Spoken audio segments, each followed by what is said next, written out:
Hello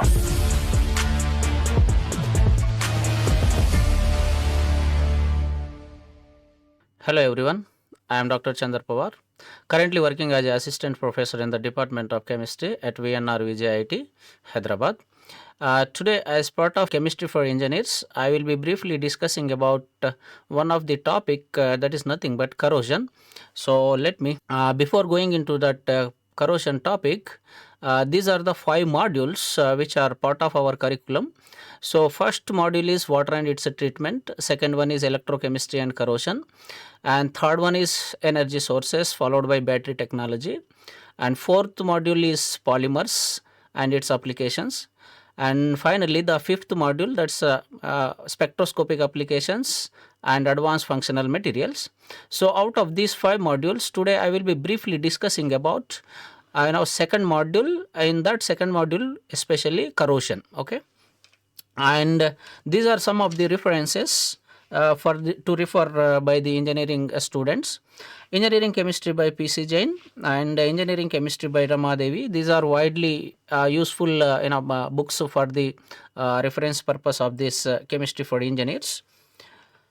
Okay, in today's topic, corrosion, we will be briefly discussing about definition of corrosion and what are causes of corrosion and its effect of corrosion, followed by different theories of corrosion like a chemical corrosion theory, electrochemical corrosion theory, and types of corrosions like galvanic corrosion, pitting corrosion, and waterline corrosion, etc. Apart from this, what all factors are affecting the corrosion? There are different factors like as I mentioned here, and after this we will be briefly discussing about corrosion control methods, and then we can conclude this particular topic, corrosion. Yeah, let me introduce or give the definition of this corrosion. Corrosion is basically decay of material or deterioration of material. Especially when we talk about material, this is much more specified for the metals. So degradation or deterioration or decay in the metal, that is called as corrosion. So basically, as the statement is written here, the corrosion is the decay or degradation of material or metal due to their interaction with the environment. Environment, especially, who are the culprits? Water and oxygen. These are the main culprits or main factors which are affecting to lead the corrosion. Okay, as per the definition given here, degradation of metals due to chemical or electrochemical reaction with the environment. So what I would say is corrosion is like it is like abnormal or uncontrollable. Once it is initiated to metal, it cannot be controlled or it cannot be prevented easily unless we have proper measures. So simply the corrosion is like corrosion, cancer. Generally, whenever there is a cancer initiated in any living beings, it will keep on grows, and it will become difficult to control.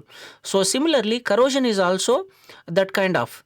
So basically, once it is initiated to metal followed by the oxidation, so it is very difficult to control it. It will be keep on growing, and at certain time, after few years or at a certain period of time, the whole metallic object will be completely degraded and vanished. We can see here, this is the rust formula. Rust is nothing but normal name, and corrosion is the scientific name. So Fe2O3 NH2O, Fe2O3 ferrous oxide, NH2O aqua molecules.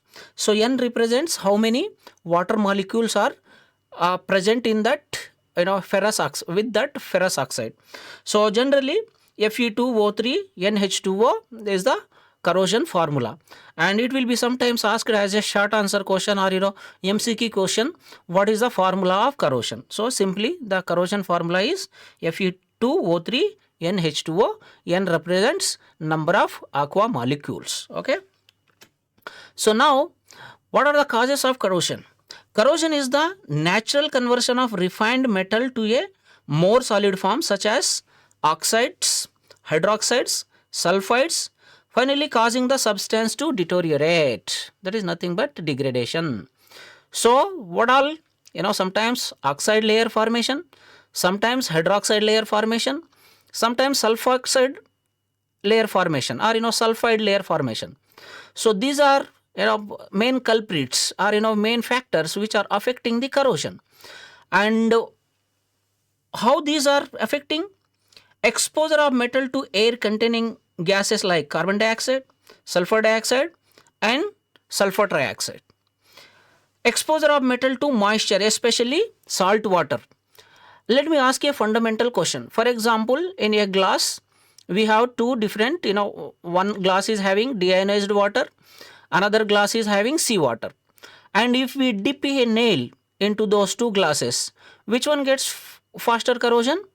Obviously, the nail which is dipped into the salt water or seawater, because of the more concentration and because of the presence of more ions. Now, presence of impurities like salts, especially sodium chloride. Not only sodium chloride, sometimes calcium sulfate, magnesium sulfate, these salts also responsible for the corrosion. And temperature, an increase in temperature increases the corrosion. Yes, for example, more the temperature, the corrosion rate will be more. Let me ask you another fundamental question. A metallic object which is there in the Hyderabad and another metallic object which is present, kept in the VIGNANA. So which one gets corrosion fast? Obviously the metallic object which is kept in the VIGNANA, Visakhapatnam. Why? Because the VIGNANA is having humidified conditions due to the coastal area, Bay of Bengal and. Whereas when we talk about Hyderabad, Hyderabad is a dry weather, so the metal cannot corrodes faster. Okay. So similarly, if we keep a object in Hyderabad and another metallic object in Dubai, which one gets faster corrosion? Obviously the metal object which is kept in Dubai. Why? Because Dubai temperature is sometimes beyond going more than 50-60 degrees centigrade, whereas in Hyderabad the maximum temperature in peak summer as well, it will be somewhere 40 to 44, 45. Okay. So increasing the temperature means the corrosion rate will also increase. Okay. Now basically the reaction at anode, Fe metal, Fe stands for ferrous metal, going into oxidation followed by Fe2 plus ferrous ion and 2 electron ejection or release. Whatever these 2 electrons are released during the oxidation of metal at anode, those electrons will be combined with cathodic part, and then finally hydroxyl group, OH minus. So here we can see atmospheric oxygen, atmospheric moisture or humid, followed by those 2 electrons, and then reaction at cathode. So now net reaction is iron plus oxygen plus water gives rise to FeOH taken twice. This FeOH taken twice is nothing but ferrous hydroxide. Okay. So this ferrous hydroxide further converting into rust, that is nothing but corrosion. In Telugu we call it as a tuppu. Okay. So that is the Fe2O3 2H2O di-aqua form of rust. And these are the main reactions which are always involved in the corrosion. Iron going into oxidation followed by the release of electrons, then cathodic reaction. So those electrons will be taken and then forming this kind of hydroxyl group. The net reaction leads to the ferrous hydroxide formation. That ferrous hydroxide further leads to the rust formation, that is nothing but Fe2O3 NH2O. Let us see here causes. Moisture is the main culprit. Oxygen, acids. Here apart from these moisture, oxygen, acids, like other gases like carbon dioxide, sulfur trioxide, chlorine, all these gases also responsible for the corrosion. And what are the effects? Structural damage, sometime leakages from the pipelines after degradation due to the corrosion, and many other, that metallic object will be completely degraded. So these are, problems associated with this. Now when we talk about theories of corrosion, These theories are broadly categorized into two types: chemical theory, that is nothing but dry corrosion, and electrochemical theory, that is nothing but wet corrosion. Dry corrosion, in dry conditions, how it is happening? Because of some gases, okay, like chlorine, carbon dioxide, carbon monoxide, sulfur dioxide, sulfur trioxide, all these gases, including oxygen. That's why the dry corrosion is happening in presence of gases. That's why it is called as a dry corrosion. There is no direct involvement of moisture or water molecules, okay. And when we talk about, here we can see the reaction: metal object, with the help of these dry gases like oxygen, sulfur dioxide, chlorine, there will be a layer formation, oxide layer formation. Once the oxide layer formation means oxidation reduction is taking place, followed by the rusting, okay. And yeah, we can see here mechanism: metal ion loses the electron during the oxidation. Whatever the electron loss is happened during the anodic reaction, that will be gained by the cathodic reaction, cathodic part, and then finally initiation of the corrosion, okay. Now electrochemical theory or wet corrosion. Wet, the name itself, humidified conditions or in presence of moisture.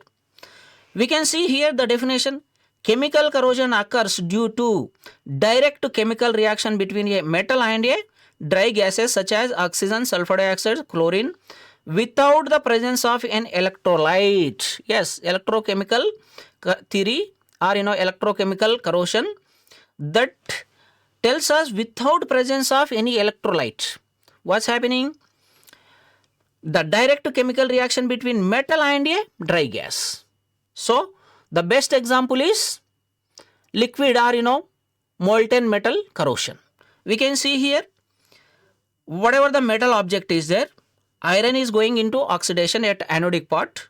Whatever the electron is released, further that is passing through this conductive liquid, okay, and then reaching to the cathodic part, and at cathodic part reduction taking place, and then finally initiation of corrosion, which leads to the degradation or deterioration of that metal object, okay. So electrolyte means, electrochemical means, there is something mediator or conductive liquid to exchange the electron from the anode to cathode, cathode to anode, oxidation followed by reduction, and then finally initiation of corrosion. We can see the types of corrosions. First, galvanic corrosion, then waterline corrosion, and then pitting corrosion. Waterline corrosion is nothing but, galvanic corrosion is nothing but bimetallic corrosion. Bimetallic, two dissimilar metals. The best example here is zinc and copper. According to this galvanic series, the metal which gets faster corrosion, magnesium, then zinc, then aluminum, then iron, then lead, then tin, nickel, copper, stainless steel, silver, titanium, graphite, gold, platinum. That means the down arrow represents here the faster corroding metals, and here top one are noble metals. Noble metals generally inert, which doesn't get the corrosion, okay. So now magnesium and then zinc, copper is somewhere here on the top. That means when we take a zinc and copper, which one gets faster corrosion? Zinc. So that's why zinc is undergoing the oxidation. That means it loses the electron. Whatever the electron is released at anode, that is nothing but at zinc, Zn gives rise to Zn2 plus 2 electrons. That electron is trying to reach through this electrolyte or through the salt water to the cathode, okay, and then the corrosion will be initiated, okay. This is broadly called as galvanic corrosion or bimetallic corrosion. Especially two dissimilar metals will be taken, and then one metal will be faster corroding and second metal will be slower corroding. So faster corroding metal gets faster oxidation, then whatever the electron released, that will be reaching to the cathode through the help of electrolyte, especially in this case salt water, and then initiation of corrosion, then the degradation of metal. Okay.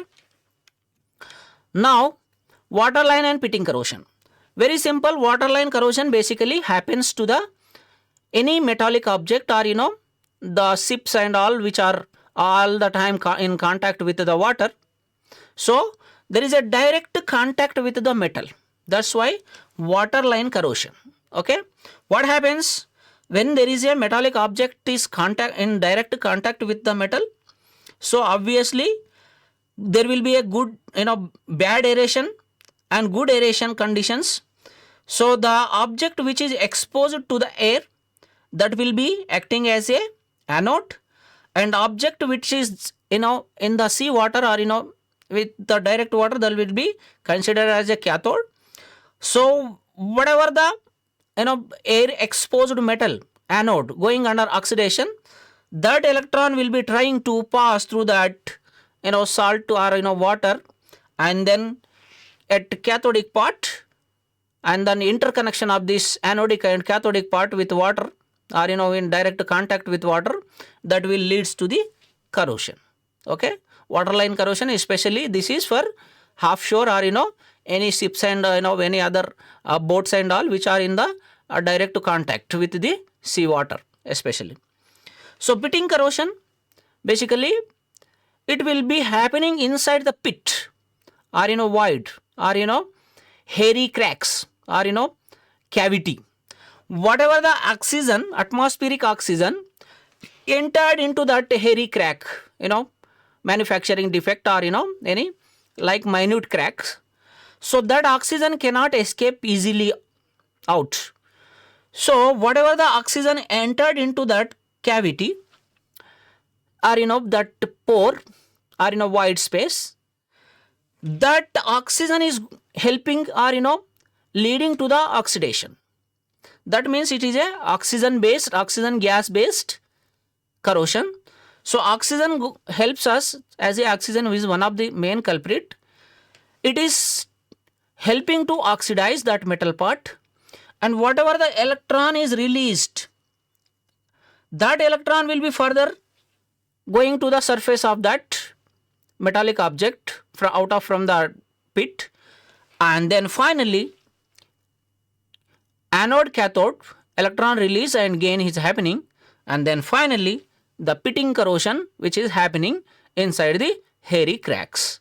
Then with that corrosion will increase, and finally that metal object will be broken. Okay. Now what are the factors affecting the corrosion rate? Broadly there are two factors related to metal and factors related to environment. Okay. These factors related to metal, basically nature of the metal. In the galvanic series, where they falls, inert means on the top, like gold, platinum, they are inert, they never gets corrosion. And like down to that series, galvanic series, bottom in that series, like magnesium, zinc and all, they will be corroding fast in the sense getting oxidized easily. Okay. And then the purity of the metal, more the pure, lesser the corrosion rate, and more the impure metals, the corrosion rate will be more. Okay. Surface condition, yes, as we all know that smaller the particles, larger the surface area, surface to volume ratio. So for example, if metal is having more the surface area, means more exposure to this kind of factors, that means corrosion rate will be more. Passivity, if you are applying something to prevent the oxidation by wax or grease and all, that will be the passive layer. If the metal is passive with the these factors, then that is also a good factor to control the corrosion. Anode cathode area ratio, yes, if more the anodic part, the more the oxidation will be. Greater the oxidation means faster the corrosion. That's why always we have to try to minimize the anodic area or anodic portion exposure to these kind of factors.